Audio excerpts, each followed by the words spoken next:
Good morning. Well, welcome and thank you very much for joining us this morning. Right after having a big celebration, a bonfire celebration, and until very early in the morning. So we appreciate that you're here so early after having. I hope you had a nice party yesterday night. So we have a special panel this morning, and with an amazing group of investigative journalists from different parts of the world. Well, we all know this year is a big election year. And we have over 60 elections around the world, and they will make a big difference for many countries. Raise your hand if there is an election this year in your country. See? Exactly. So that's the context we're facing. And particularly when elections are in place, what we have seen is that more digital threats arrives. Like we have lots of disinformation, trolling. Digital threats are around the corner and are affecting the citizens. And how are you going to decide? And what are you going to decide if is this information true or not? It also affects directly the work of journalists. Here we won't talk about how to protect yourself from digital threats, but instead, with a glance of different amazing investigative journalists, is how to actually investigate them and expose them. So we have seen, for instance, AI-generated audio deepfakes, other type of deepfakes. We have seen, disinformation campaigns. So how do we believe in what we are being told and during an election year? No, so many rumors and a lot of information that is essential for citizens to take the right decisions when they are voting. So in our case, it's how do we tell the stories? How do we know that the information we're getting is true? So it's a big challenge. So I'm Emilia Diaz-Struck. I'm the Executive Director of the Global Investigative Journalism Network. We are a nonprofit organization with 250 member organizations in 91 countries. Our member organizations are focused either on doing investigative journalism or help train on investigative journalism. And our mission is to strengthen investigative journalism around the world. Andrea Arzaba is our Spanish editor and also director of our digital threats program. We have been, for the last 2 years, training investigative journalists on how to investigate digital threats. And I will let her introduce our amazing panelists so we can start a discussion and conversation. Thank you for joining us. Thank you, Emilia. You can hear me, right? Thanks, everyone, for being here so early. You will not regret it, because the panelists we have today are pretty amazing. And so I'm going to start to my right. So we have Pablo Medina from El Clip, and he's going to talk more about the investigations he has done about disinformation across various countries in Latin America. So Pablo, if you can maybe tell us real quick what your role is at the organization, and then Yeah, go ahead. I'm an editor at Clip, which is the Latin American Center for Investigative Journalism, and I coordinate and research and edit investigations that are mostly based on disinformation and manipulation, and who is behind that. Yeah. Can we get his slides, please, so we can, yeah. Sí, sí. Yeah. So are you going to introduce the other people, or should I? Yes, go ahead. Oh, okay. All right. So yeah, I'm a journalist at Clip, as I said, and I'm going to show you a little bit of what we've been doing. See if it works. Yes, it works.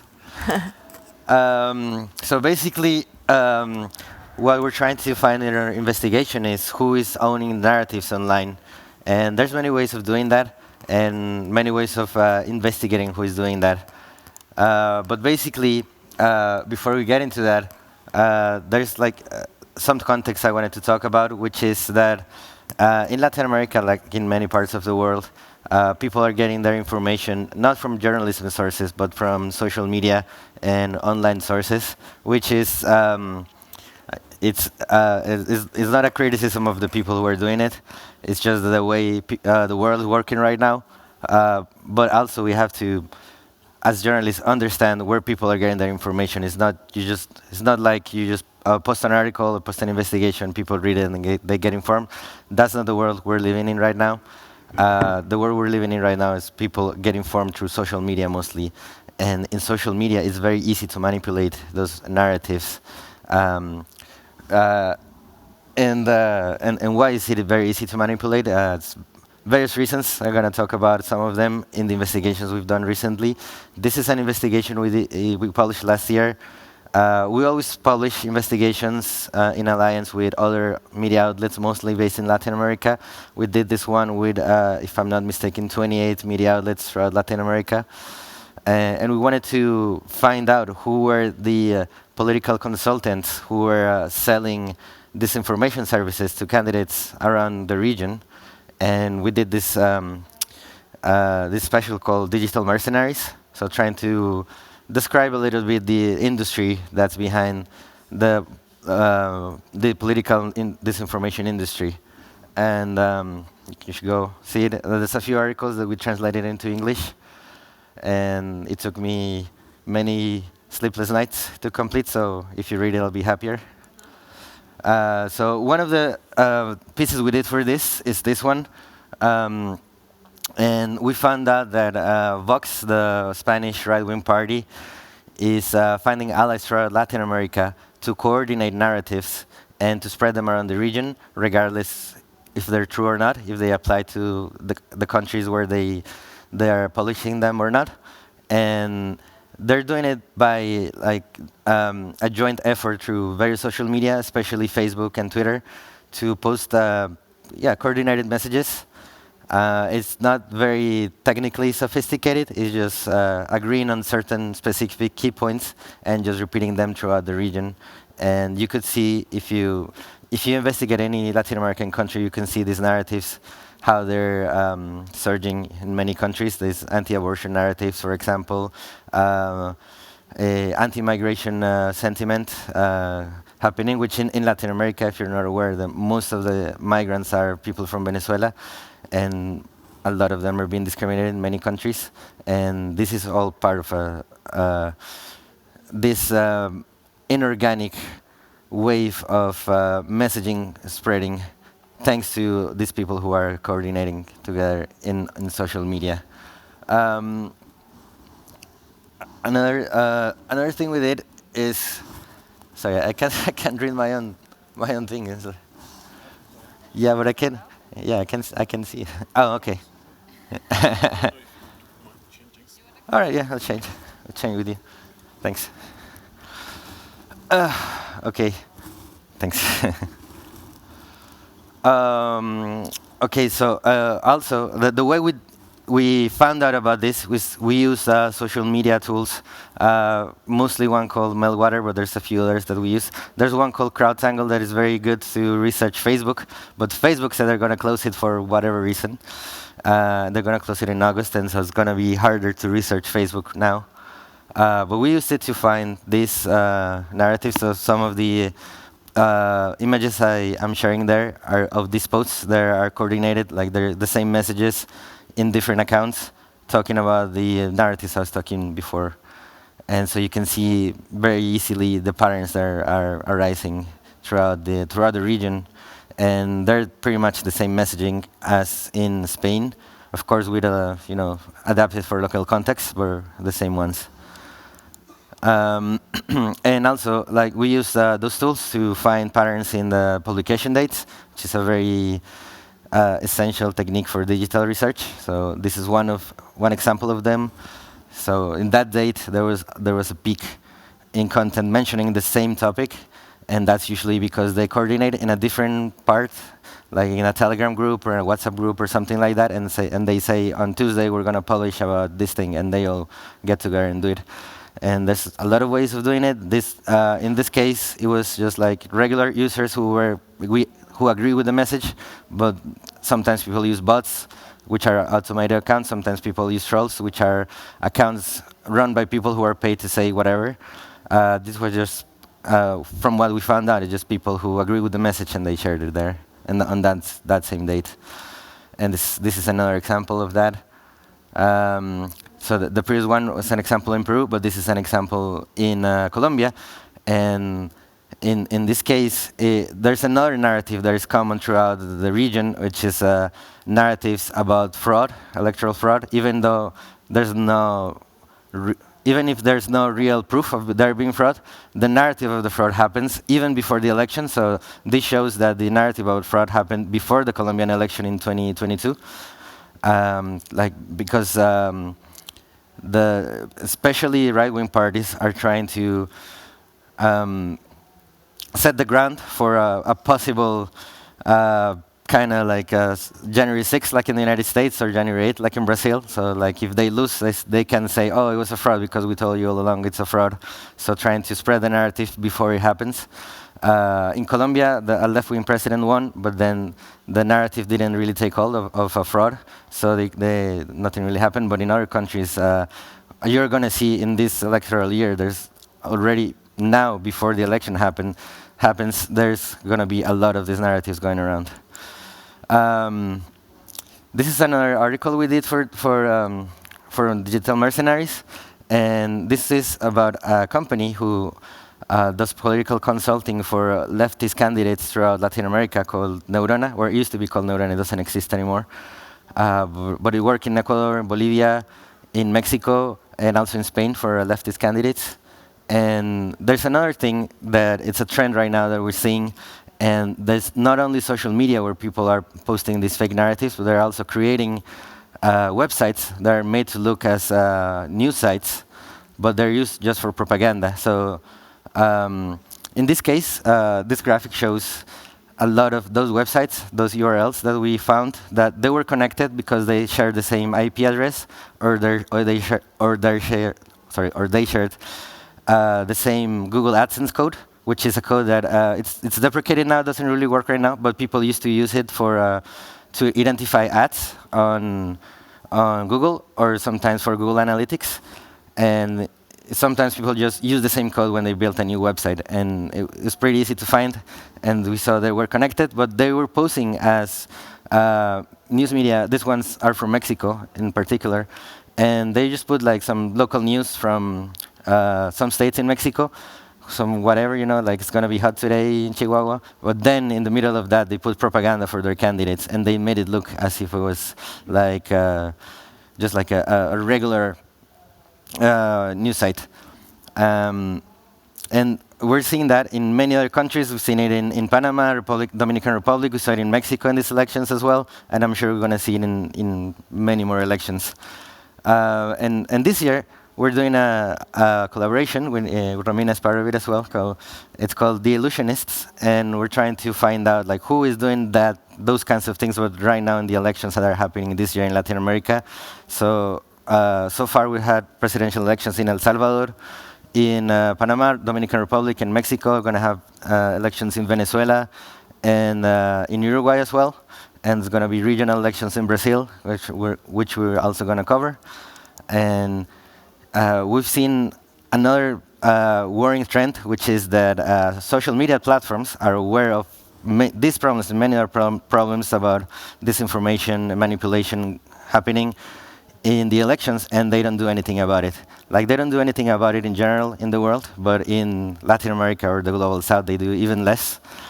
So, for example, we found out in Panama, the Electoral Tribunal found out that there were about 20 videos going on Facebook that broke Panamanian electoral law, and the Electoral Tribunal ordered Meta to take down these videos, and they didn't do anything about it. They ordered them like 4 times in different decrees. The Meta didn't do anything about it. They didn't say why they didn't do it. They never replied to anything.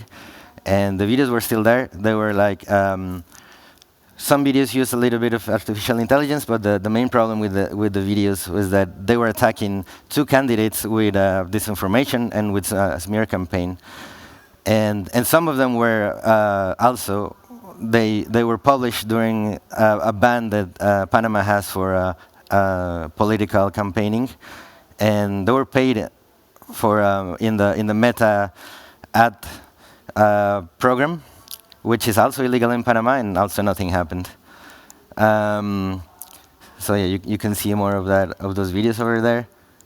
And this is a lot of pages posted those videos. There was like a whole network of pages circulating those videos. And well, another thing that's happening, but I'm going to be very brief about this because Romina is going to talk more about this later. But another very worrying trend is that a lot of these networks are being used to attack journalists and to discredit journalists, even when journalists are doing good jobs, or especially when they're doing good jobs, just as like a measure to undermine confidence in elections and institutions and stuff like that. So, but it's yeah.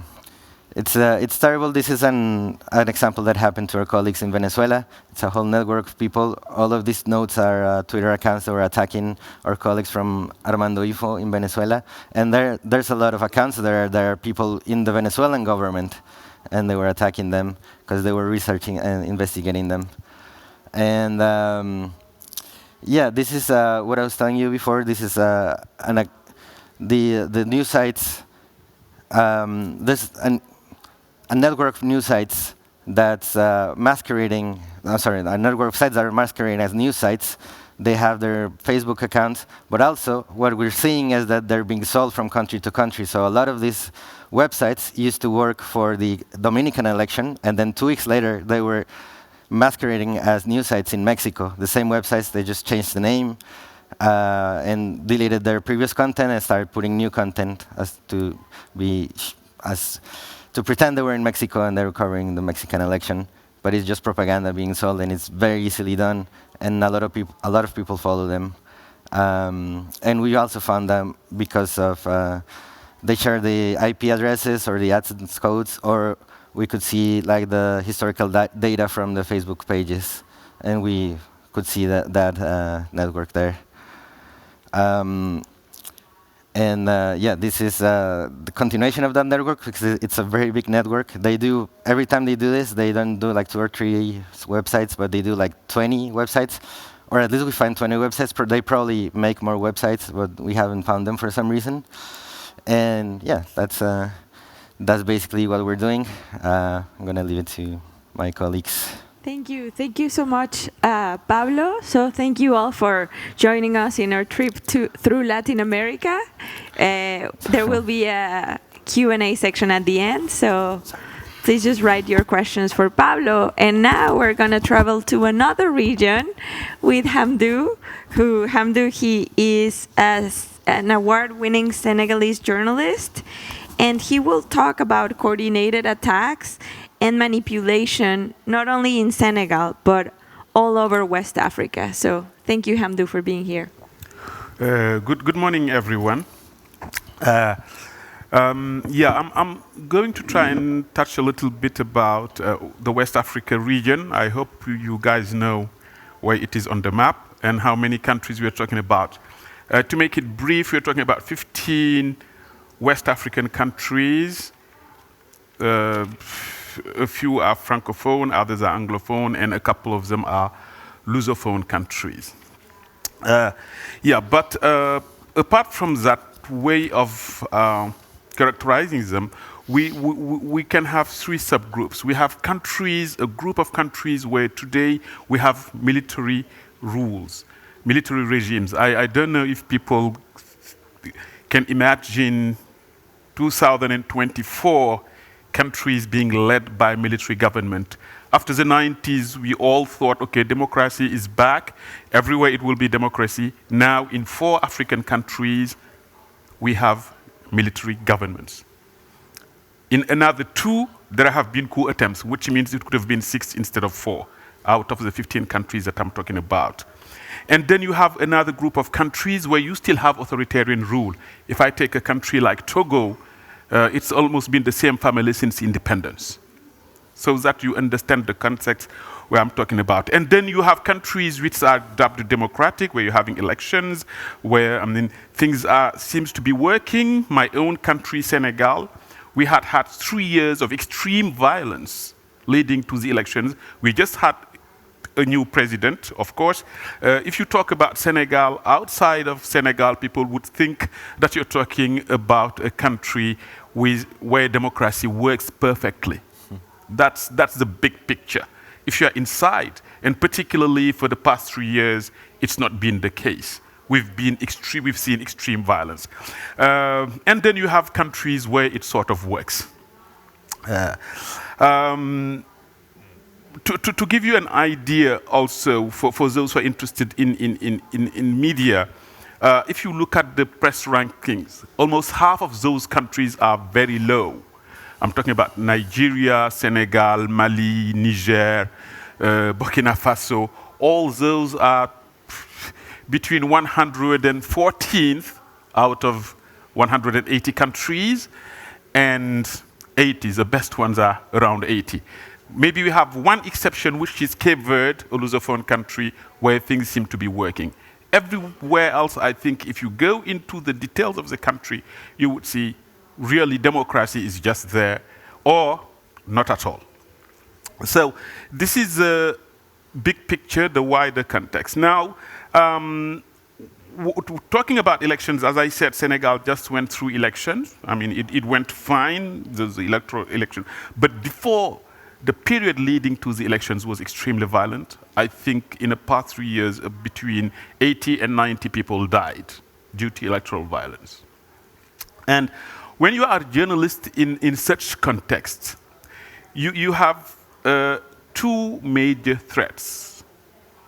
On the one hand, you have government threatening journalists, and government being the state, or having the tools of the states, would use laws and regulations to stifle journalists online. What does it mean? It means digital surveillance. Journalists are being watched online. What they're doing is being watched, so it can lead to court, it can lead to arrest.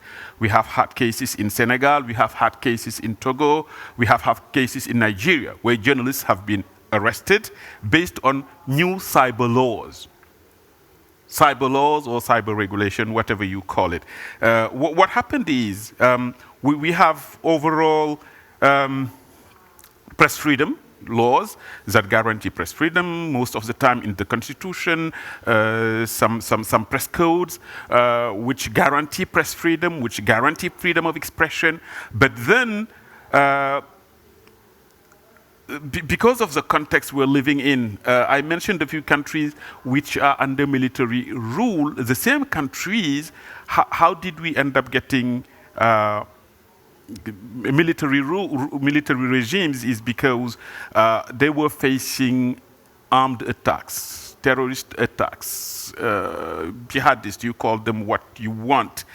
And they have, to fight against these terrorist groups, they have designed cyber laws. I worked on one study with IMF International Media Support and the journalism school I'm leading. We did a study whereby we found that a lot of the freedom guaranteed by the Constitution, guaranteed by the press codes, was now being sort of challenged or denied or rejected by the new cyber laws. So that's one important element. In Senegal, we have had cases. In Niger, we have had cases. In Nigeria, we have had cases where journalists have been either arrested, summoned to court, because those laws were used. The laws are designed to fight terrorism, to fight cybercrime, but at the end of the day, they're also used to target journalists. So that's one form of threat. We can go into the details later if people are interested in that issue.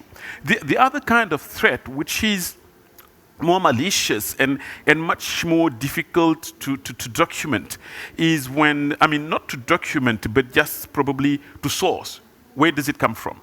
Is during election times, or ahead of elections mostly, the coordinated attacks against journalists by certain groups, online attacks, digital attacks. For instance, the the government, the new government in power now, their supporters have what they call the 72 hours. You would think it's a hackathon or something great. The 72 hours is a campaign. Let's say you say something against the new president or against the new prime minister. These are the guys. What they would do, they would, for 72 hours, organize coordinated campaigns. It's not the parties, the ruling party itself, saying, okay, let's do it. It's so-called supporters, partisans, who would launch such campaign for 72 hours, anything they know about you, anything, or they can invent about you, smear campaigns, insult, anything you can imagine, anything degrading, anything humiliating, anything threatening, anything they can do to have your voice silenced, they would use. I think that's something really, and I was talking to somebody at RSF, telling them probably one of the things we need to watch is those sorts of threats, because it can be more vicious than what we usually have. It's not just somebody being unhappy and saying, oh, no, Tijan, your report is not good, or I don't agree. It is a coordinated attack by campaign, and people have used it all along. It's just now that they're having a name for it, but it's always been there for the past 3 years. Whenever a journalist is producing content that is not favorable to them, that's really what they might face. So we have such threats coming from individuals, from political parties, even if the political parties don't assume it openly, but it comes from those political parties. So this is another threat. And of course, all the disinformation which tends to put the journalists in a polarized society. And I think this is also something very threatening for our democratic systems, where you have a polarized society where people are telling you, no, you cannot be an independent journalist. It's either you support us or you are against us. And these guys are very vocal online. They're disseminating false news, a lot of disinformation, and don't want anyone to say, no, this is false news, no, this is disinformation. What they want is people, yes, to agree with them. You don't agree with them, you are under attack. So I think these are the sort of issues we face, and the polarization of the societies in these countries make it difficult for independent journalism, because you would want to be a journalist. It's not because the government are corrupt or the government are doing bad things that the opposition guys are good. The opposition guys also can be as bad as those who are in power. So probably I would stop there to give time to more conversations later. Thank you. Thank you, Hamdou, for giving us this context. Once again, please save your questions about West Africa.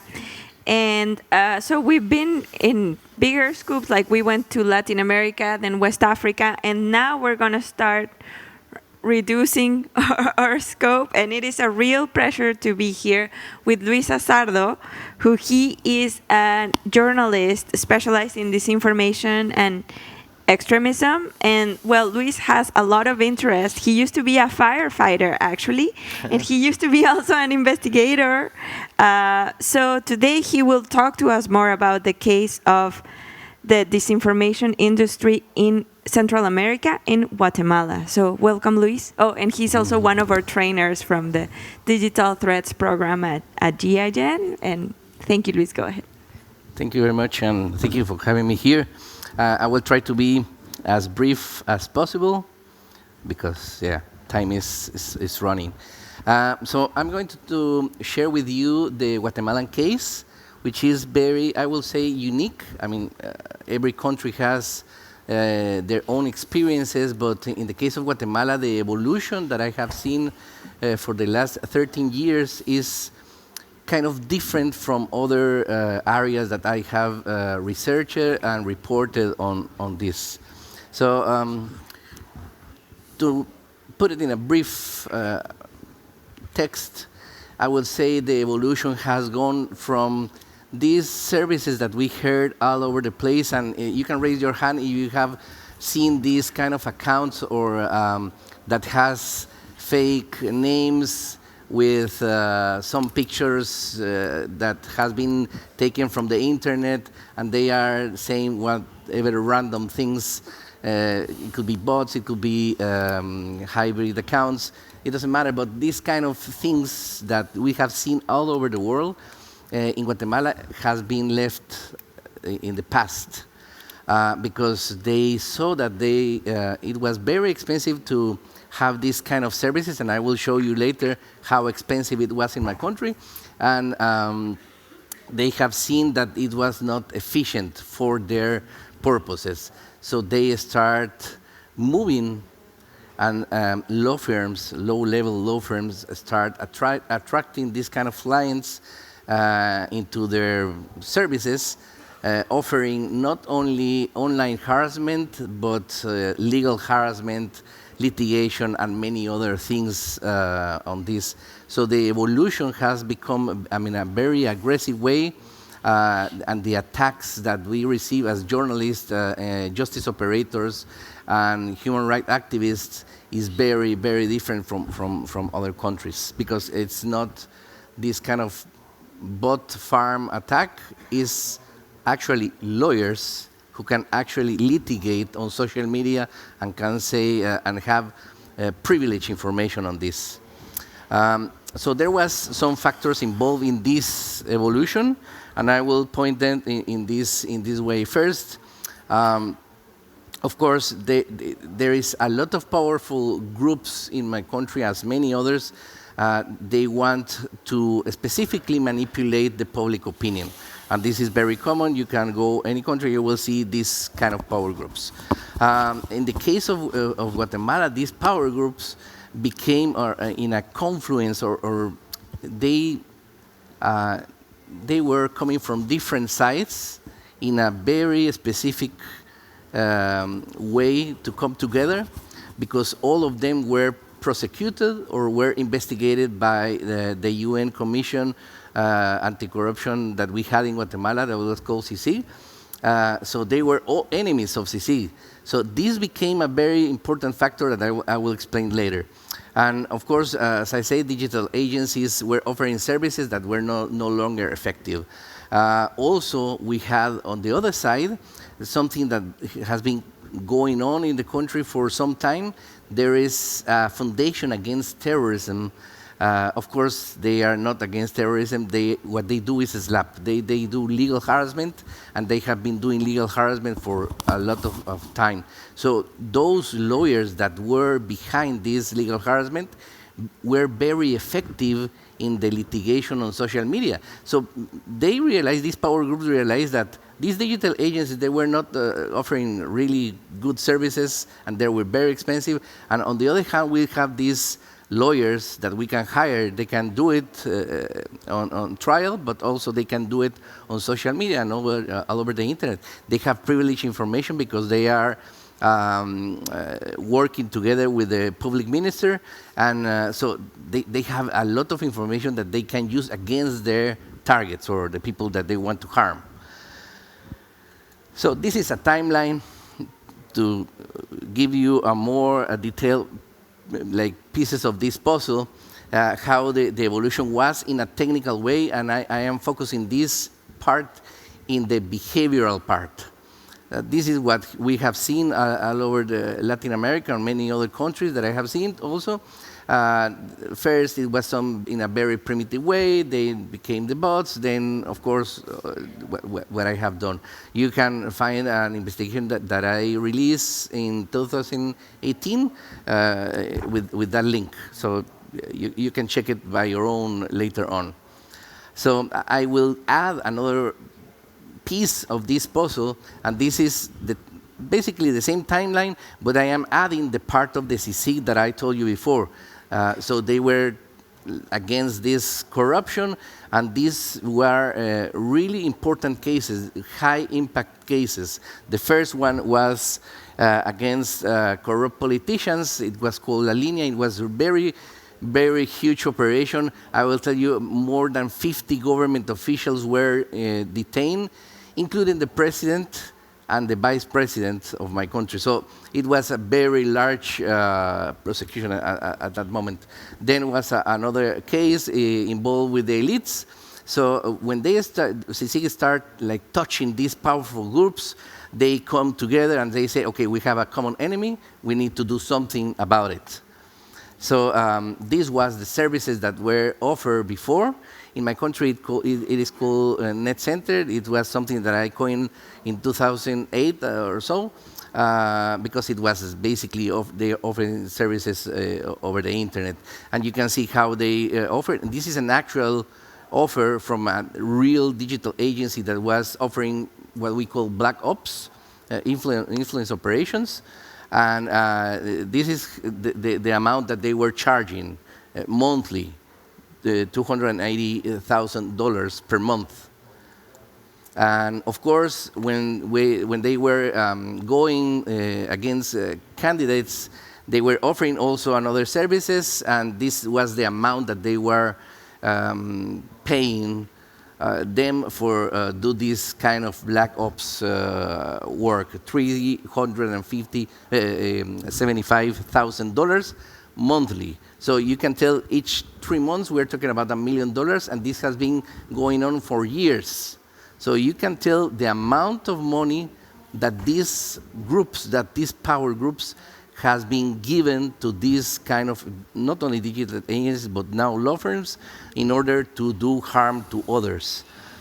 These are the power groups, basically corrupt politicians, narcos, which are very, I mean, they are usually prosecuted by these kind of investigative agencies, economic elites that they were not involved before in cases, but we all know that they were involved. And of course, when they took some members of the elites and they were included in these lists and sent to jail, things start changing really quickly. And of course, former military, as you know, in my country, there was a war many years before, and there was some cases related to that. So these power groups came together and started hiring these low level firms. And I will say, just adding to this part, that you can actually see, and this is what I call the big vendetta that they have been doing. The trolls that they have created, the trolls are managed by law firms, as I told you. It's not one person, it's maybe not, in some cases maybe one lawyer, but it's a group of lawyers behind the accounts, and they gather and they collect information from surveillance and they publish it. And sometimes they post information or pictures like, okay, this is your house. I have been taking these pictures out of your house, and you can see your children over there. This was posted to a journalist that now is in exile. So these kind of things they were posting for a long time, and they are using the names of specific kind of vendetta characters like Lord Vader, Eriol, and if you and Punisher, if you choose these names, you're sending a message, is vengeance. All the characters that they chose for the big trolls are vengeance. So this is kind of a really huge operation that has been going on, I would say, maybe for 6-7 years. This is the case of Vox Populi. This is media from 2 young journalists. They are in exile right now. And this is the kind of attacks that they were receiving, all these conversations. We're talking about this analysis that I made some time ago. It was 250,000 tweets. And in those tweets, you can actually see how aggressive and the kind of narratives that they were receiving. So they have these kind of cheap images. They were trying to portray them as, I don't know, drunk people or criminals or whatever. And you can see this is an actual, the picture that you see on that part is an actual picture from the surveillance cameras from the public minister. And it was posted by an anonymous troll that is well known that works inside the public minister. So you can see that this is inside, basically, of these state entities. This is another case, con criterio, which is from another journalist that is in exile also, Juan Luis Font. Claudia Méndez Arriaga, San Pedro Trujillo is still in Guatemala, but Juan Luis Font is out of the country. He is the one actually who received pictures of his children and his car and everything outside his house. So he was basically under surveillance. And also the images that they were using to target them, this is the kind of things that we see every day. And many journalists all over the world receive these kind of things. And the last one, which is a very well-known case, in the case of José Rubén Zamora, they have created this name in Spanish, the Sicario de la Pluma, which is kind of the mercenary writer, because they want to portray him as someone who is on hire. That can do hits using the newspaper. Now he's being detained in jail for 3 years, and he is still there with these bogus accusations. So this is the kind of things that they are doing. So what I'm trying to show you is there is a parallel way from online harassment, and this is what people doesn't understand. They only see sometimes online harassment, but usually is in a parallel way going with legal harassment and surveillance. So it means that they have deployed a lot of resources. And of course, this is the case of Guatemala, but I have seen these kind of tactics that they start using lawyers in some other countries like Pakistan, India, and many others. I have been investigating some cases that I cannot release information, but there are some things like this. And I usually like to add this specific thing. Sometimes people, when they heard about this information, they immediately go to Trump campaign in the United States in 2016. But these kind of things have been going on for many years ago. I mean, it's really old for us. So when people think that this is something new, it's not new. This has been going on for years, and nobody has researched it properly because, as Pablo said before, in the case, for example, in CrowdTangle, it's going to be closed. X doesn't allow the API to be used anymore. So researchers have been going with, every time with like less tools, and you can pay these super expensive tools, or you can learn to code. But yeah, for journalists it's kind of difficult because the work day is really, really, really tough. So thank you very much for your time. I mean, this is basically, sorry. So this is basically what I want to share. So later, if you have any questions. Thank you so much, Luis, for sharing us this important case in Central America. And now we're going to go even smaller. So it is a real pleasure today to have here Romina, who she's the managing editor and investigative reporter at IDL Reporteros. IDL Reporteros is one of the leading investigative outlets in Peru. And she will not only talk about investigating attacks, but also facing them. So welcome, Thank you. Romina. Well, good morning, everybody. Thank you to be here, and I am very glad to be here also too. First of all, I want to apologize for my English, so be patient with me, please. I'm going to talk, as Andrea said, I'm going to talk about how kleptocracies attack and criminalize investigative journalists, and I'm going to talk about our case, about IDL Reporteros in Peru.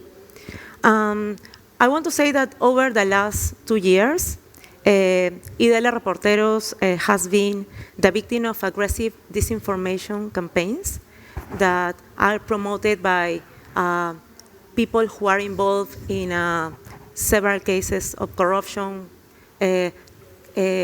money laundering, and several cases of corruption in Peru, and political parties, and a protagonist of different kind of cases that we investigate in IDL Reporteros the last 14 years in Peru. In the beginning, the attacks focused and targeted in Gustavo Gorriti. He's the director of IDL Reporteros. These disinformation campaigns have focused on presenting Gustavo as a kind of political operator who has supposedly managed and controlled the Attorney General office from the shadows. The investigators say Gustavo is a leader of alleged criminal organization inside the office, and that from that position, he management in the shadows all the most important investigations in Peru, one of them, the car wash case or Lavallato case. It's very absurd, and I want to talk one of the most absurd things. And he is even accused of instigating the suicide of former President Alan Garcia in Peru, who took his own life at the precise moment when the police went to his house to arrest him in 2019. I want to say that these lies spread by disinformation media and social networks unleash waves of hatred by far-right groups. And there are not media outlets, but operators who spread lies with impunity, a dynamic that's then instrumentalized by others from the parties most exposed by independent journalists in Peru. And this is an attack created by corruption circles against the journalists investigating them. These attempts to repeat on a larger scale that you describe in Guatemala. I think the objective, it's very clear, turn researchers into research subjects, and politicians investigated for serious acts of corruption in politically persecuted individuals. And this is disinformation campaigns doing parallel with different kind of attacks and physical attacks in our newsroom. The last 6 years, people came to our newsroom and attacked us. They say that they spread disinformation, but they say that we are a criminal organization. They spread different threats that they say that they are going to kill us. In some occasions, they came and threw garbage and excrement into the newsroom. And it happened with impunity to the police, because in some cases, the police says that it's freedom of expression. We investigate them, and we find the connections between these groups, and we identify them, who lead these groups, who are part of these groups, and the relation with different political parties that we investigate. And also, most of that people, they are in the past candidates for the Congress, for example, for different political parties. And when we decide to publish and investigate them and investigate the disinformation, and after we publish about that disinformation, after that, these people came to our office. And one of the, I think, the violence scale the last year, and in May in 2023, after we published on this month a disinformation campaign that spread in a TV program, the owner is a guy, a businessman who is investigating money laundering in Peru, and we exposed him. After that, came to our office more than 50 people at night, and they start to beginning with firecracks. I don't know if that's the correct word. With a lot of violence. In that moment, they threw a lot of garbage, as I said, excrement, and they say that we are criminal, terrorists, and communists, and we must kill. But in that moment, the similar moments that every time that came, the police went to the newsroom, but they say there's that freedom of expression, and they do nothing. And as I said, is in parallel of this information campaign that spread in not only fake media outlets, the they also spread in a social media networks. And all of this information, it took then with a congressman and politicians that are involved in corruption case that we published. And after that, and this happened this year, a few months ago, and the persecutors start investigation about us. They took this information and they start cases about Gustavo. This case that it's absurd that Gustavo, it's supposed that he instigated the suicide of the former president. One of the guys for this party present a case in the office of a prosecutor, and they start a case about Gustavo. A few weeks ago, the prosecutor who has the case, he said that he's going to ask for the judge for the secrecy of the communication, because he wants to know the sources of us, of Gustavo. And also, another prosecutor start a criminal case about me because of this misinformation. And I want to tell you more about the context in Peru, because I think this violence and disinformation is in scale this year, because the most important cases in Peru and corruption cases in Peru that we reveal in our media outlet, they are in very important moments. For example, Keiko Fujimori, she leads Fuerza Popular. She wants to be a president of Peru, and now her case is in a very special moment in this July.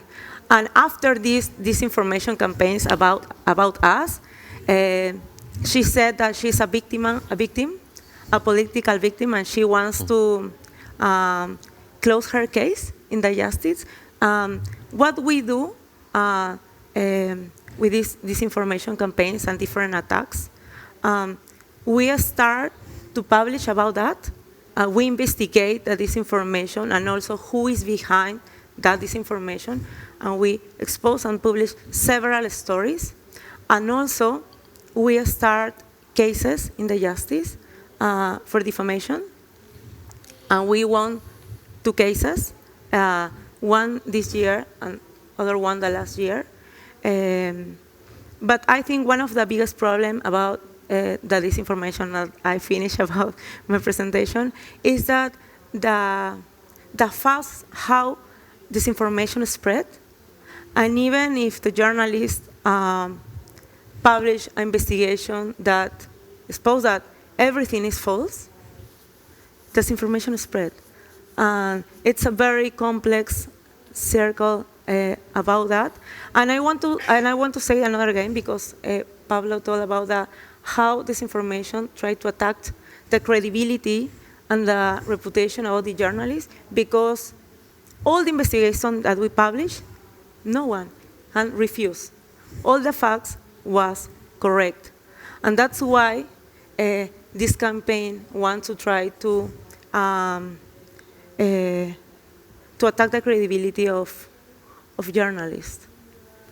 Thank you very much. Thank you so much, Romina, for sharing your experiences.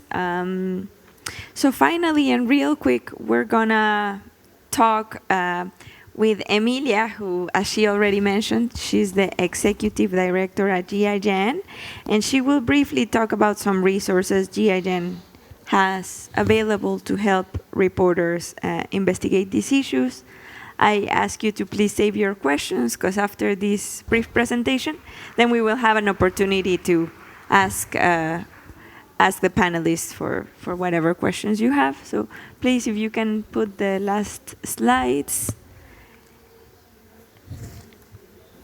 Okay, well, we get the last slides. Thank you very much. It's an immense honor to be with an amazing group of journalists who are doing such an important work exposing disinformation. It's really hard to research because basically, how do you detect, how do you expose systematically these issues? And when it's an information campaign, and a lot, I think Pablo was mentioning, at least in Latin America, 60% of people are going through social networks, then everything is all around, and people is like we are fighting also to show with enough documentation so people know, well, what is going on, how, like, it's because it's not a matter of opinions, it's a matter of facts. So in that sense, like all the resources that we are going to present very quickly, because of course we would love to hear your questions. There's a lot to talk about, and I think we could spend all day talking about all sort of digital threats and that we have either experienced, witnessed, or documented.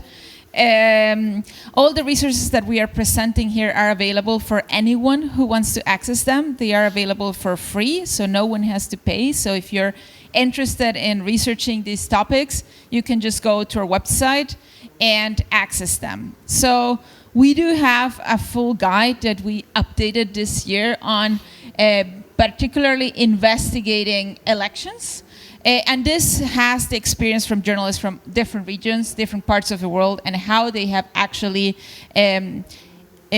investigated them, like what kind of topics can you investigate when you're going through elections, but also resources on how to investigate disinformation, like databases that you can use, also lobbying, and like also traditional reporting that you can do when you're investigating elections topics. But I would love to like do a quick question here. Raise your hand if you at some point received a video and you immediately knew it was fake. Okay, a couple. Raise your hand if you received an audio in your phone and you immediately knew it was fake.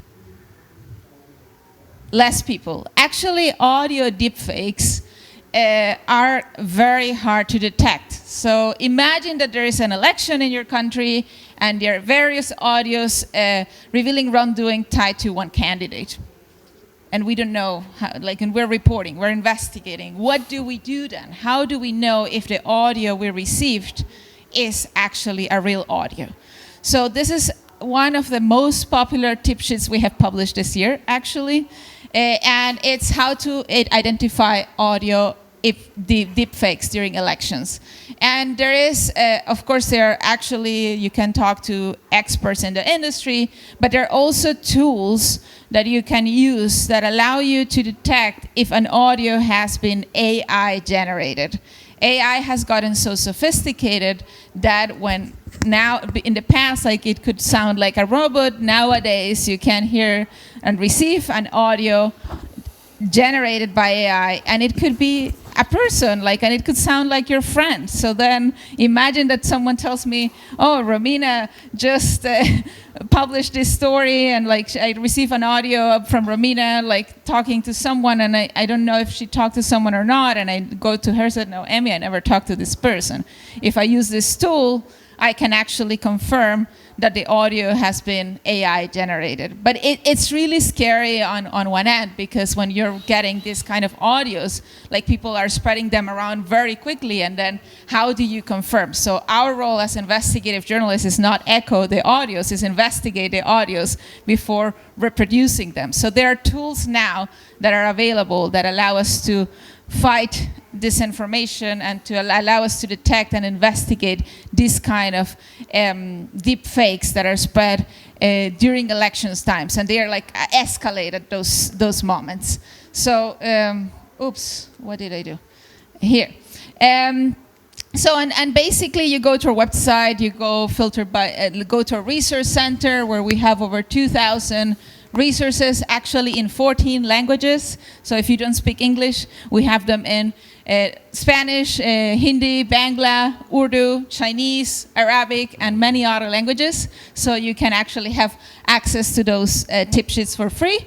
And these are some other topics where, like, they're tied to open source research that allow you to investigate while you're covering an election. We do have, as a result of our digital threats program, and Andrea will talk to you in more detail about that, a full guide on investigating digital threats. So that goes from like, how do you investigate disinformation? How do you investigate trolling? How do you investigate the full digital threat landscape? How do you do like investigations like the one Pablo was commenting on, basically who are the actors behind this information? So we have all these resources, and if you're interested in learning more about how to investigate digital threats, I will let Andrea talk to you a bit more about our digital threats program. Thank you, Emmy. And just real fast, because I really want to go to your questions, but the Digital Threats program is a 6-week course where we train journalists on how to better investigate. Oh, can you put it again, please, the slide? Yeah, just how to better investigate disinformation, online manipulation, trolling, spyware, etc. We work with journalists from all over the world. Actually, here Luis is one of our trainers, and we've seen a lot of interest in these topics because this is a rapid changing environment. So every time we host a cohort, new tools, are being used or not being able to be used, as Luis mentioned, right? Like with the rapid changing scale of things in social media, it's something that is often changing. But we've had the pleasure to train around 70 journalists already.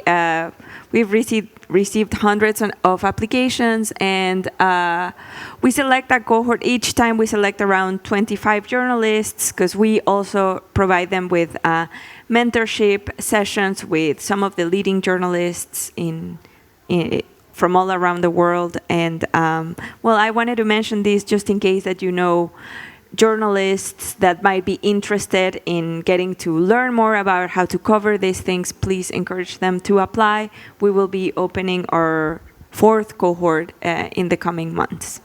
Yes, thank you. And this basically is an extra bonus resource. So if you find a potential link to a fake message spread on social networks, and there's a company operating in various countries, what do? We believe in the power of collaboration, and actually we have, besides a research center, there is a contact or help desk. We thrive to connect people. So we have answered, actually last year we answered over 2,400 queries from journalists all around the world. And basically, if you need to connect with other colleagues in other countries and you don't know who to reach because you found that company in that other country, we love to build bridges and connect people. So that's our help desk. You can reach out and we can connect you. So I think we can go now to the questions. Yes, so please, raise your hand. So let's do 3 by 3 if you guys agree. So, okay, I'm gonna start with you. Oh, you can do it, yeah. Thank you all for the extremely important work that you're all doing. I'm an investigative journalist based in London. I had a question about whether the techniques that are being used for ill can be used for good. So whether we have a responsibility to combat the prevalence of disinformation techniques by using the same methods in a white hat way, so coordinating information releases, for example. And a question just for Luis. You mentioned that with the end of CrowdTangle and the cost of using such analytical tools, journalists are just left with the option of learning to code. I'm wondering whether AI can help us with that. Thank you. Yes, we have 3 more questions. So I think we can do the 4 questions. So go ahead. Yeah. Which one of us? Yeah, you're. Hi. It's so interesting and so important what you're presenting. I develop software for investigative journalism, and I was wondering about the technology that you've used to research these threats. Particularly, what platforms you're researching, how you're getting the data. Are you able to analyze cross-platform? You mentioned meltwater, so that would be Twitter data. But what are the platforms where it's particularly challenging to get data, and how do you use it? Thanks.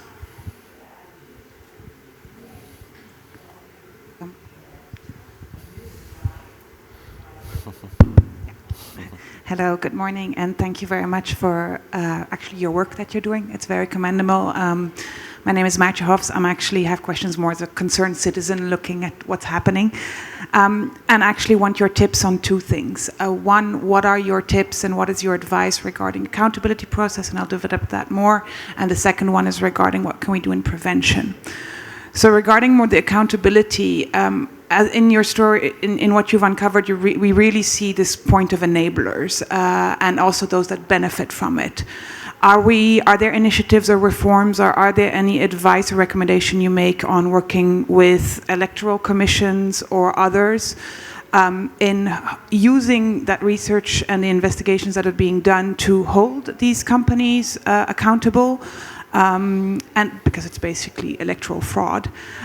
So tips on that. And the second thing is prevention. We also know that once the disinformation is out, it's basically too late. Changing perceptions and changing the narrative afterwards, it's very, very complicated because people have already formed opinions and you've already gone in a cycle. And the damage is done.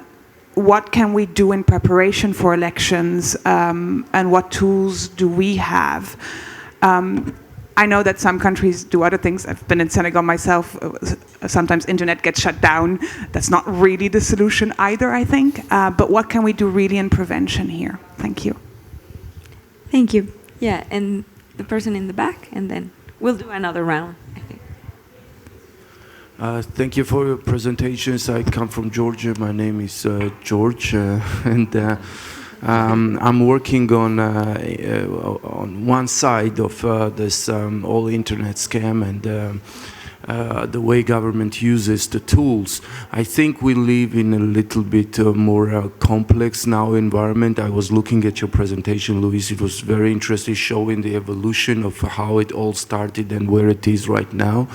But I think right now they're training artificial intelligence of the social networks to go against the activists. And this is what we're facing in Georgia. It's not now the trolls, but it's the systematic work with Facebook algorithm to train it to go against the opposition activist, the party, journalist, anybody.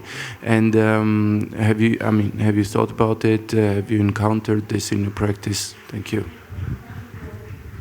Thank you. So let's start. We'll have another round of questions, but maybe let's start with Luis. Do you want to start? Or? Yes.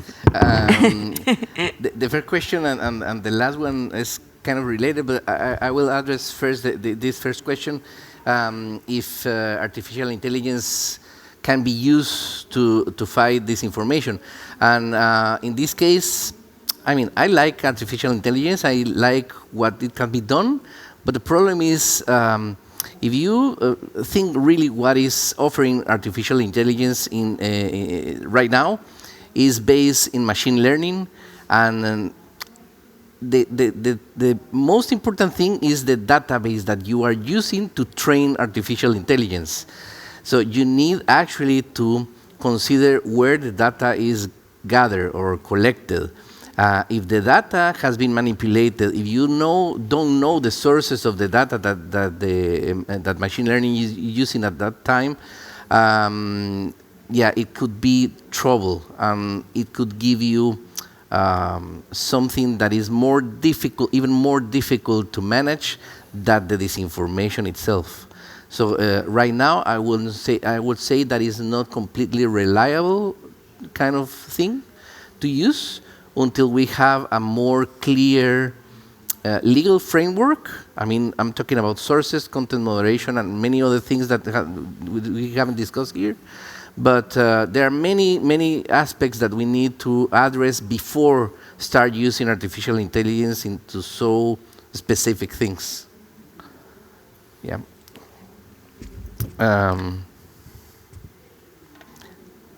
I don't know if I continue with the other. Like the tools that you use. I think that was yeah. The second the type of data that we need usually.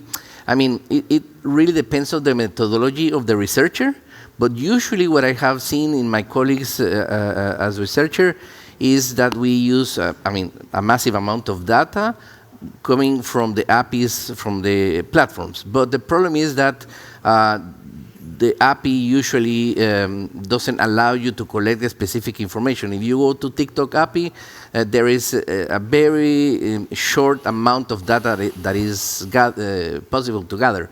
So when you really want to analyze behavior, which is the most important thing here, you cannot do it with the data that is available right now. So the tools that we have, like CrowdTangle, Meltwater, graphics, or any other that even the most expensive ones, it can give you just a part. So when we do this kind of investigation, that's why we use plenty amount of different kind of tools to address the investigation from different points of view, like semantic word analysis, the amount of the amount of data that is collected and analyzed, and how many mentions are coming, the intensity, the frequency. There are many things like related specifically to the methodology, and and tools that can be used for electoral purposes. There was another question related to prevention. For electoral purposes, I would say there are many which are very expensive and not so many organizations can access them. And the licenses are really expensive. So you have a team of engineers working on their own tools, or you have to pay this kind of tools that are there and are really expensive. And as I said before, it only gives you pieces of a big puzzle. So you need to fill the rest of the puzzle with analysis, open source intelligence, and many other techniques. So, this is something that has to be planned in advance, and it has to be including different aspects like open source intelligence, techniques, human rights intelligence. So there are many others. And for the last one, there is a threat coming from artificial intelligence, as you said, in Georgia, what is happening. But the good thing is that not everyone right now has learned how to use it properly. So threat actors that actually knows how to use them are very reduced. So if you check on them constantly, you will know who they are targeting. So this is like I will say the only good thing around this. Yeah, I think, Pablo, you were also mentioning some tools that you have used for your investigations. Like, you want to add to that? Yeah, and I want to add something, which is that we are kind of biased as investigators because we research the platforms for which there are tools. So we use Meltwater at Clip for Twitter research, but there's a bunch of others like Brandwatch or whatever. But since the Twitter API was closed by new ownership, now you have to pay these tools to get them. There were a bunch of free tools you could use to research Twitter up until 2 years ago. And that's why a lot of digital research focuses on Twitter. Because also Twitter has never been the most popular social network in any Latin American country ever. It's mostly Facebook, the most used social network. Well, there's also a bias because Twitter is used by politicians and opinion leaders, so there's like a different kind of conversation going on there. But most people are on Facebook and Instagram, and now in some countries maybe TikTok. But we don't really research TikTok that much because it's really hard to get data, as Luis was mentioning. And there's a lot of other new platforms opening up. As far as I know, there's no tool to research threats, for example. I don't know if anyone has done research on Mastodon or something like that. And for Instagram, we're still able to use CrowdTangle, but as I mentioned, Meta is going to close it in August. So we're going to have a really difficult time to access that data. And mostly what the main tool we use besides these things is just sitting down for a long time and clicking through a lot of things and putting them on an Excel. And that really takes a very, very long time. But sometimes that's the only way you can do it for some networks. The other thing we're doing in Clip is we're partnering with digital investigators who are engineers or know some programming. So like we join forces because they're interested in the research we're doing, and they have the know-how to get this. So we're partnering with for the illusionist, the investigation I showed you. We're partnering with two of them. One is called Cazadores de Fake News from Venezuela, and the other one is called Lab Ciudadano from Honduras. And they're very good at creating small scripts to gather data from certain social networks. And they're like more ad hoc scripts, but it's been working so far. For example, we did one for, we're trying to see who paid for illegal political advertising in Mexico, because there's also a ban on political advertising for a few days before and after the election. And there were like, I think like 3,000 posts that broke the law there, but they wrote a small script to like put them in a spreadsheet automatically. But also, we found out that the ad library where Facebook shows these ads has the date system broken, so like we're not entirely sure when they were shown, so it's like a whole different process we have to make. So, also, these platforms, even when they say they're trying to be transparent, they add more roadblocks and more roadblocks, and we have to find new tools and new tools. So it's like a constant struggle of figuring out new things all the time. Yeah. Perfect. So let's go to Romina and then Hamdu. I want to add something about, there is a different digital tools, but the other way is in a fashion old school, like follow all the social media and see photos and investigate. And we investigate, for example, all the medias that promote spread disinformation, and investigate who are the owners and how they related with politicians, for example. And we follow all the social medias, looking who follow them and try to analyze the quality of the information. That, for example, if in a TV show spread misinformation, in general, in the panel, when a TV program spread a reportage, an investigative reporting, fair reporting. In that panel, there are politicians or the lawyer of the politician who are involved in investigations. So after that, or immediately, in the different social medias, like the politicians spread this disinformation. And the validation of the disinformation is that they spread in a media outlets. And for example, in Peru, it's very interesting because different people create medias, especially to spread disinformation. And it's very interesting because they spread disinformation in different medias, different levels, in TV programs, newspaper, digital medias. And after that, the politician or lawyer take this information and spread in the social networks. And after that, for example, these political parties in the Congress, they promoted different laws. At the base is the disinformation.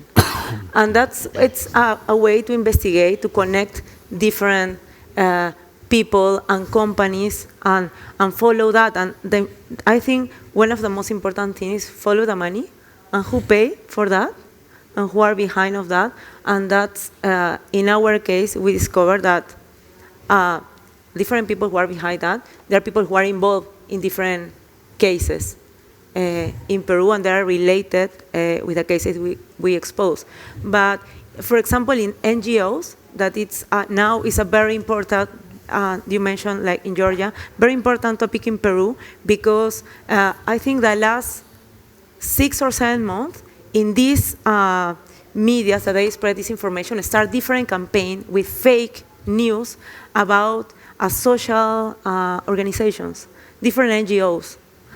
And with this disinformation. Then they said that they are criminals. They organize organization that they promote crimes. In the Congress, they start to promote different laws to attack this organization, civil organization. And that's why we saw in Peru, it's not only with journalists, it's with different topics that spread disinformation. And with this disinformation is the beginning to promote different things in the Congress, with the president, different levels in Peru. Thank you, Romina. And finally, Hamdu. Yeah. Yeah, about the tools, I think there has been enough that's been already said, but there are certain basic things, particularly if you're beginners, like TinyEye, Google Reverse Image, YouTube Data Viewer. I believe you know those, pretty simple. And I do also believe in human intelligence. I think as human beings, we should be able to track certain things. Of course, it can be difficult as artificial intelligence becomes smarter, but still we can trust human intelligence to spot certain things that can allow us to identify fake news or disinformation. Can we use the same tactics, the same tools? I believe as long as it is ethical, and we know that when we're doing investigative journalism, yeah, there are moments that we're allowed to use certain way that in probably traditional reporting might be considered as unethical. Hiding your identity. Normally, if you're a journalist, you decline your identity. I'm just talking about when you were doing basic journalism. But if you're investigating, at times you might be able to hide your identity to make sure. So probably we can use certain methods that might be, I don't want to say close to being illegit, but yeah, if it can help us for good, why not? But this probably would need to be discussed seriously in newsrooms before taking that step. The responsibility of the platforms, I don't know how collectively, but this one, if you're a small media outlet in Senegal, what can you do against Facebook? What can you do against Google? Absolutely nothing. Even we see now the New York Times fighting against ChatGPT. It's going to be a very tough legal battle. So imagine my media house in Senegal. What can I do against Google? Absolutely nothing. So definitely, I think journalism groups, journalists collectives, the journalism fraternity as a whole should take those platforms to task, but as a collective. I think there are discussions going on. It's extremely difficult, but they need to take responsibility. There are a couple of weeks ago, or maybe a little bit more, I was speaking with somebody from the US government, and they were telling us that, of course, because of their rules and regulations in the US, it's very difficult for them to control this platform. But we cannot let those platforms continue to do what they're doing. They're doing a big harm. They're extremely powerful. I believe there's something that collectively, as societies, as journalists, that we need to do. Of course, internet shutdowns, I forgot to mention it, it's another threat, of course. If you're working online and there's no internet, that's a threat. But once again, it comes back to the responsibility of these huge platforms, the big techs. There's a global conversation going on about the big tech, their responsibilities, the level of transparency of these big techs. I believe as journalists we also need maybe to talk a bit more about it. Finally, Emilia, would you like to say something? We have 5 minutes left, so and I know there are like 2 more questions. I was only going to address, like, I think, and that is not on the journalism side, that the other actors, but media literacy and like social network literacy, like that is, I think, in other players and education and like the from primary school, like, because like when you have society informed on how to detect disinformation and how to distinguish and what to believe in, because that's like kind of a big part of the debate. But that's like, in terms of the journalism, we fight disinformation with information, basically. We present the stories, we look for the facts, and we document them with the resources that our colleagues have presented. But then there are other actors that can do other things. So it's not only the role of journalists to solve this problem. So we are exposing and presenting some of the things, not only like protecting ourselves, but like when we're thinking about digital security, but when we're thinking about disinformation, we're trying to figure out what are the best ways of document so that we're presenting facts and we're not fighting with arguments, but we are presenting the stories and who is behind those stories that are on occasions, as we see from Idel case or Armando case and other cases in other countries and in different parts of the world that are also harming journalists. And I will leave it there because we have 2 more questions. Yes. So the first, the lady here. Yeah. Hi, thank you to all the journalists for sharing your experience. I'm based in Malta, and 7 years ago, an investigative journalist was murdered for her reporting, and everybody knows that she had exclusive sources, and this is what she was famous for. Nowadays, however, there's a new type of attack, and that is Google search takedown requests. So some obscure Tumblr accounts backdate their posts, and they have successfully argued with Google that they posted her exclusive reporting before she posted it on her blog. So some of the keywords, some of the actors mentioned in the reporting can no longer be traced to her blog using Google search. Then her son was in this conference. He was giving a talk, and because there was the word assassination mentioned in the title of the talk, Facebook took down the event and didn't allow people to register. So I wonder, in this case, more than the journalists on this panel, I would like to ask the conveners of this panel if you are considering using your network and using your global reach and also presence in the US, because just as Hamdou has just said, we are not legal entities in the US. We have no voice and no power against big tech, but maybe global networks like GIJN could go into some kind of negotiations with the big tech platforms, and are you doing something on that front? Thank you. There's another one there. Yeah, we have another question in the back.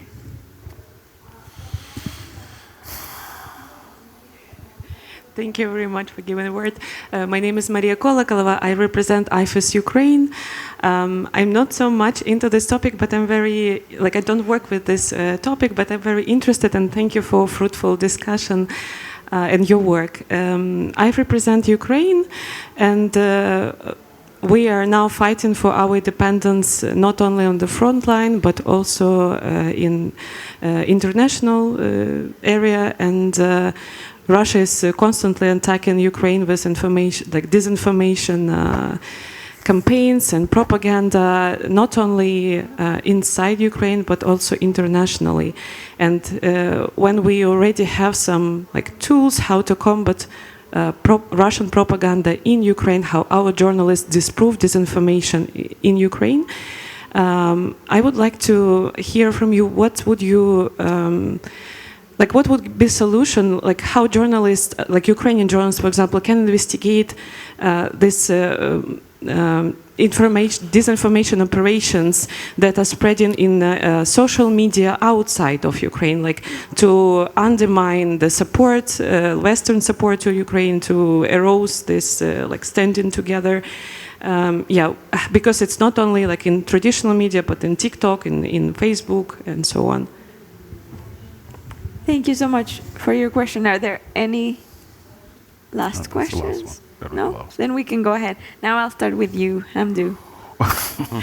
On the last one, I don't know if there's anything I can say about the Ukraine-Russia war. It's so far away from home, and I'm not an expert on that. But I do believe Emilia mentioned the collaborative journalism. As journalists based in Ukraine or wherever you are based, I believe you can touch on, and there's this trend of collaborative journalism where you can work with journalists in other countries to be working on one specific topic. I think mostly that's it. The big tech, as I said, I think we need to engage into global conversations. I mean, journalists are not activists, but there are organizations that represent journalists that try and fight for freedom of the press, freedom of expression. I'm thinking of CPJ, I'm thinking of RSF, and I'm sure there are several other organizations fighting for journalism. Probably we need to have them engage with the big tech. Otherwise, an individual journalist, I'm not sure, can do anything. Thank you. Yeah, I agree. There's biggest problem we have is that the social media platforms, their main interest, because they're a private company, their main interest is profit. And sometimes electoral integrity or fighting disinformation goes against their main aim of having more profit. So they're not going to fix themselves. We need like some sort of regulation. What kind of regulation is a big question, and it's like a whole other conference. But it's just like briefly, I think it shouldn't be regulating what people are posting, but regulating the companies themselves so they can have to be obligated to have better moderation practices. And that's only going to happen if there's a global consortium of not only journalists, but also civic society organizations and governments pushing for that together. It's kind of happened a little bit here in the European Union with the new law that has pushed Facebook and other social media platforms to make some changes, and I think that's a good example that it can happen if people get together. And I was in a conference like 2 weeks ago in Bogota about Latin American people getting together to try to push certain regulations, which I think is great. I don't know if it's going to work, but it's happening at least. And I think, for your question, Maria, I think one of the things we do here at CLIP, is that we try to expose who is behind this disinformation, because we see disinformation is just a cascade of things happening. You can't just like fact check everything that's going on. So trying to expose who they are behind them, and with the hope that people say, okay, so these are the people who are lying to me. I think it's a necessary step. It's not sufficient. I think there's many other steps you can take, like the things Hamdou was saying. But also, I think you can, by starting to let people know, like this is not just like spontaneous information that's happening in a void, but it's someone trying to mislead you. Can start doing that. And I wanted to connect it with a question from the first round, because someone asked, our colleague from London asked, if we can use their methods against them. And we tried to do that in our previous investigation in Digital Mercenaries, because we went to a bunch of their, these political consultants have conferences where they like teach each other practices. And it's all basically how to manipulate feelings to get narratives winning. And it's all, disinformation is like most things is just narratives winning over each other. And we try to do that. We try to like put out very emotional content, and we found that it's really hard to do emotional content and at the same time be accurate. So if you don't have any ethics or morals, you can just manipulate people's feelings, and that's easy. That's why they do it, because it's very easy and they make a lot of money from there. But I think you can try to learn from them how they manipulate people's, especially like strong feelings like anger and hatred and stuff like that, and use them against them. How exactly? I don't know, but it's a path we're trying to navigate. And I just wanted to say one more thing about the other question, which is that what you were saying about Google takedowns, we did an article about that in our previous investigation called Digital Mercenaries. It's a specific company called Eliminalia, which is hired to do that specific thing.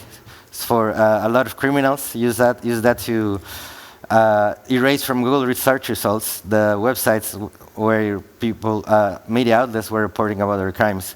And they're doing it the same way. Someone creates a blog, and they send Google a copyright infringement message, and Google doesn't care. It's like an automated process. So it's like, yeah, whatever, just delete that. It's easier than to actually go and see who's right.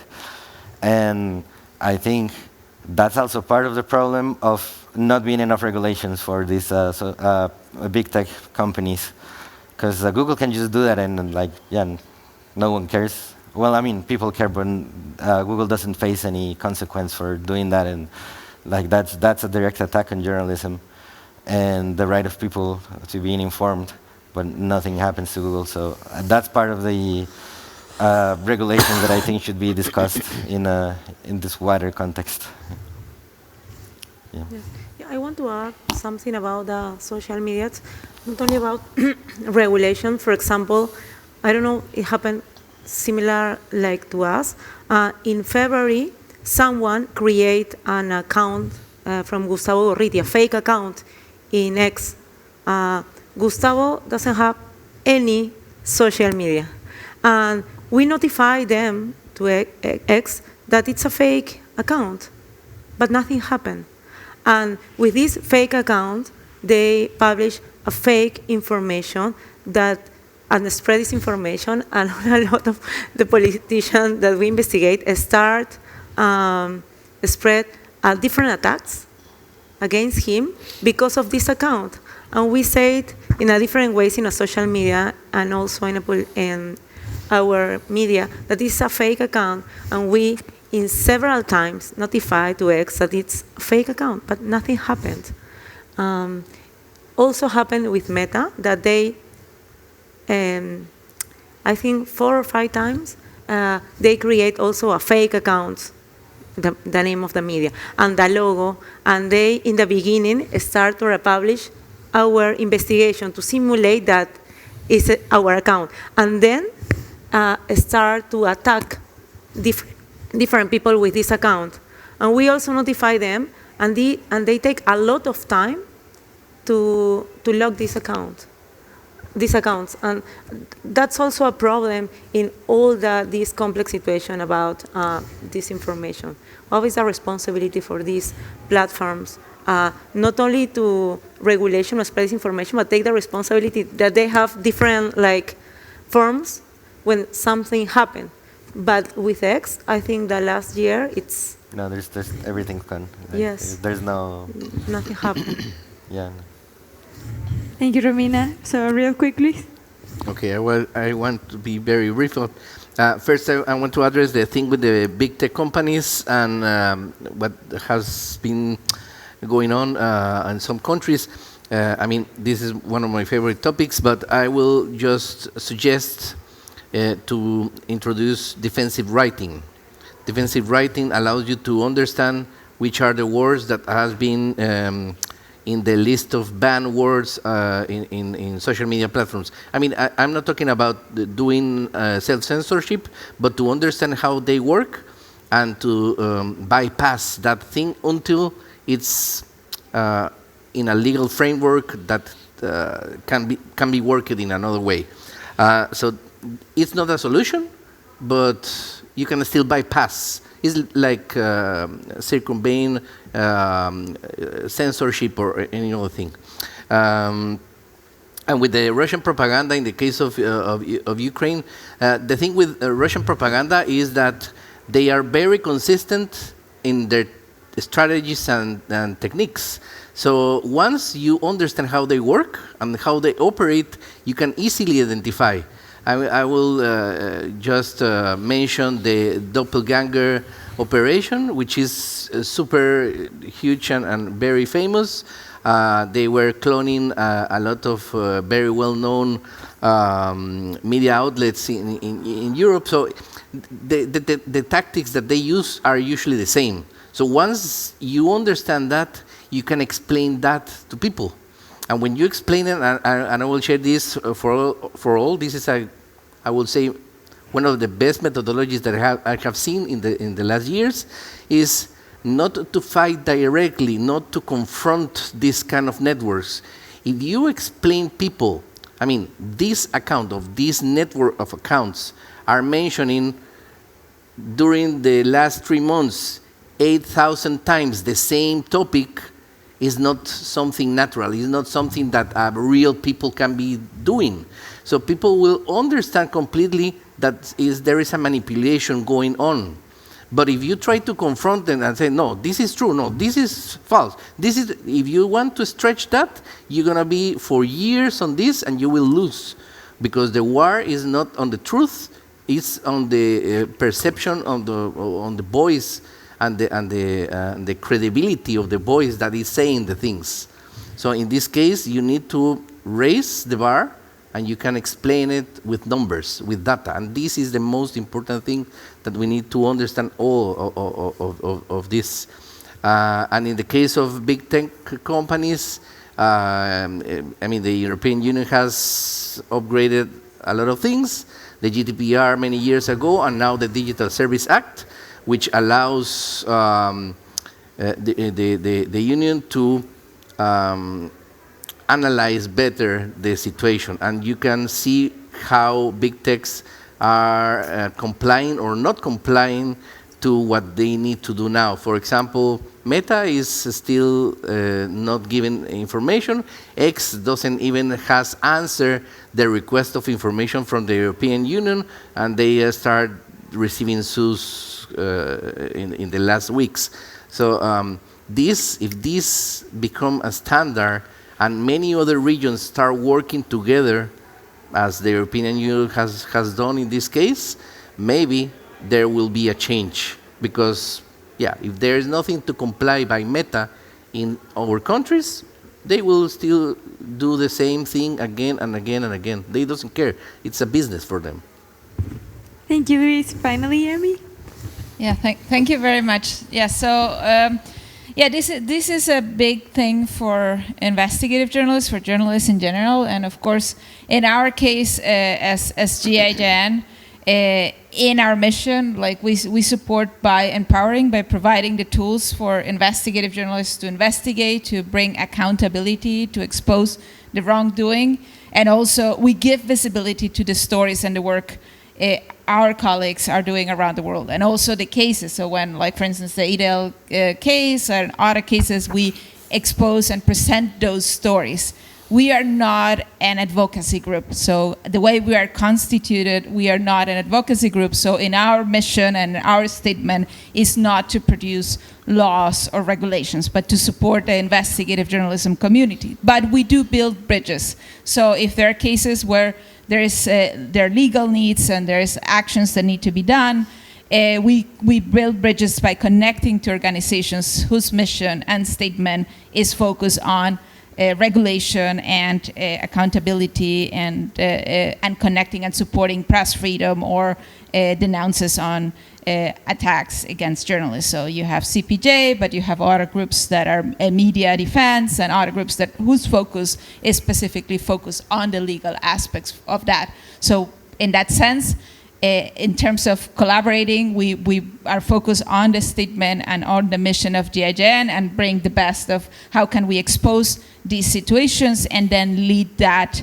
to other actors that do their part of the role. So yes, and our digital threats program is one of those things that we're doing actually, and we have already 3 cohorts. We're expecting to have a 4th one where we have a bigger community or larger community exposing these things, because when you have the visibility of those stories and when you have journalists presenting these facts, and that could be like cases like the ones that you're presenting, but the ones that our panelists are presenting, then other actors have also information and facts that allow them to do their part of their role. So we, as I said, as journalists alone, we can't solve everything, but our role is present these stories, and that's what we're doing, and we're immensely proud to have all these panelists and other members from our community working to bring transparency and accountability through journalism. Well, thank you so much. This has been so interesting. All panelists are going to be around, so feel free to come and talk to them, ask questions, and I think we ran out of time, so we must go, but thank you so much.